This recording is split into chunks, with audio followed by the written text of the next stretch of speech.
केंद्रीय हाटी समिति के हाटी विकास मंच शिमला इकाई के प्रतिनिधि मंडल ने राजभवन में राज्यपाल राजेंद्र विश्वनाथ आर्लेकर से शिष्टाचार भेंट की। राज्यपाल ने हाटी समुदाय को उनकी मांग के अनुरूप जनजातीय दर्जा प्राप्त करने पर बधाई दी। इस अवसर पर राज्यपाल ने कहा कि ये उनके शांतिपूर्ण आंदोलन की जीत है। उन्होंने कहा कि ये सभी के साझा प्रयासों और प्रधानमंत्री व केंद्रीय गृह मंत्री के सहयोग से संभव हो पाया है।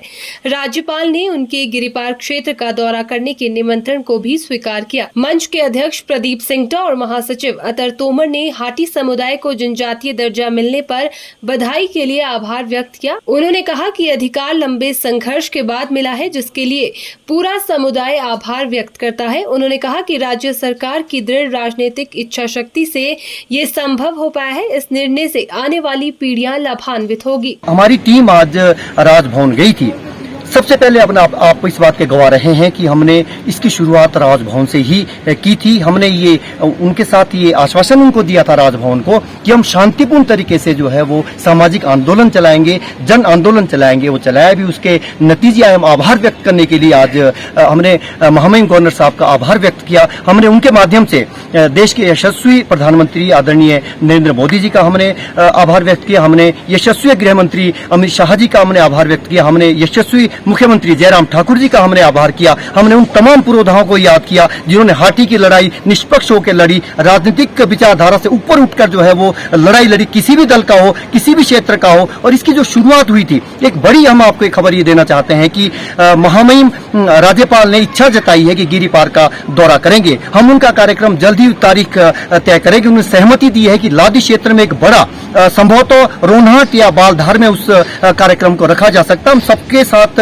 यूनिट के साथ, पूरी यूनिट के साथ जो है वो हम सलाह मशवरा करेंगे। ये हमारे लिए बड़ी गौरव की बात है कि महामहिम जनजातीय क्षेत्र घोषित होने से के बाद, हाटी समुदाय को जनजातीय दर्जा मिलने के बाद पहली मर्तबा गिरिपार आएंगे और ये हमारे लिए बड़ी सौभाग्य की बात होगी। उन्होंने इच्छा जाहिर की। हमने कहा कि हमारे लिए इससे बड़ी बात कोई और हो नहीं सकती। जल्द ही तारीख जो है वो तय होगी। और हम आपके माध्यम से ये कहना चाहते हैं कि जिन जिन लोगों का भी इसमें योगदान रहा, सबसे पहले महाकुंभली, जिसका हम बार बार जिक्र भी करते हैं, रोनहाट जो एक क्रांतिकारी क्षेत्र है, लादी क्षेत्र है, वहां पे चाहे वहां के हमारे धामटा खौश हो, हमारे सिंगटो हो, हमारे झुकट्याल हो, हमारे राणा धिरवान जिनको कहा जाता है ओजोऊ हो, हमारे पोस्टे हो, हमारे जुआऊ हो, हमारे डोरा जिनको हम कहते हैं, और 3 गांव में वो बसते हैं। हमारे ओबीसी के जो लोग हैं, हमारे ब्राह्मण, जिनके बगैर हम एक कदम भी नहीं रखते हैं, हम उनके ये हमारा उन पे पूरी तरह से हम एक दूसरे पे निर्भर है।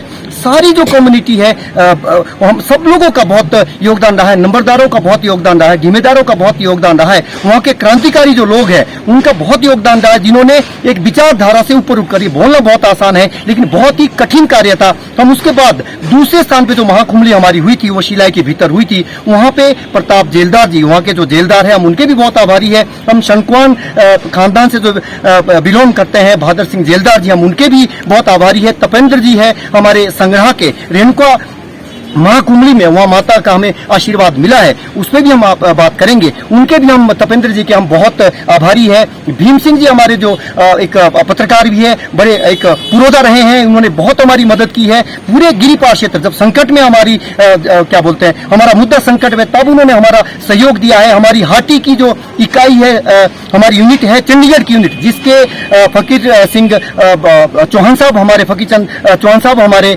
उपाध्यक्ष भी है केंद्रीय हाटी समिति, उनके भी आभारी है। सुरेंद्र हिंदुस्तानी जी के, उन्होंने इस मुद्दे को उठाया। हमारे और भी जो आपके देसाई साहब है, रमेश देसाई साहब, वो भी है। बहुत सारे पुरोधा है, बहुत लोगों ने इसमें योगदान दिया। हमारे राजेंद्र शास्त्री जी, अत्री जी है, सोलन यूनिट के, हमारे जितनी भी यूनिट है, चाहे वो गिरिपार में जो नहीं थी, जो गिरिपार की यूनिट, उनका तो योगदान है ही है। चाहे हरिपुटार यूनिट है, शिला यूनिट है, कफोटा यूनिट है, संगड़ा यूनिट है, पजोता यूनिट है, पजोता महाकुंभली, हम उसमें भी हम तमाम लोगों के, बुद्धिजीवियों के, हम जिन भी विचारधाराओं को बिलोंग करते थे, हम उनके बहुत आभारी है। और सबसे पहले जिस क्षेत्र से ये शुरुआत हुई थी, हमारी कोशिश ये है कि महामहिम को हम उसी क्षेत्र में ले जाएं। और एक बात आपके माध्यम से हम कहना चाहते हैं, हालांकि प्रदीप सिंगटा जी अपनी पूरी बात रखेंगे।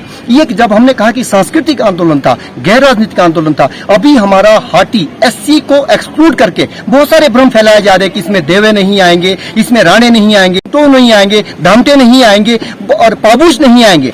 एससी को छोड़कर सारे जितने भी हाटी समुदाय अभी कम्युनिटी हमारी जनजातीय घोषित हुई है, सभी लोग हम आपके माध्यम से ये उनको आश्वासन देते हैं, आश्वस्त करते हैं कि केंद्र सरकार, राज्य सरकार किसी के अधिकार छीनने में भरोसा नहीं रखती है। ये सब लोग, इनके भी सर्टिफिकेट बनेंगे। दूसरा, बहुत भ्रम है लोगों में कि एरिया नहीं हुआ है, लेकिन जो एरिया की कंडीशन है, पहली कंडीशन उसकी ये है कि आपको पहले एसटी होना बहुत जरूरी है। 50 या इससे अधिक आबादी, उस टोटल जो पॉपुलेशन होगी उसकी एसटी होनी, ये उसकी रिक्वायरमेंट है। आप देखेंगे कि नॉर्थ लगभग 1.5 दशक के बाद जो है वो एरिया शेड्यूल एरिया में आया। शेड्यूल एरिया से एडिशनल ग्रांट आती, बाकी सारी 40 से 42 योजना है केंद्र सरकार की जिससे लाभान्वित होंगे, स्कॉलरशिप में लाभ मिलेगा।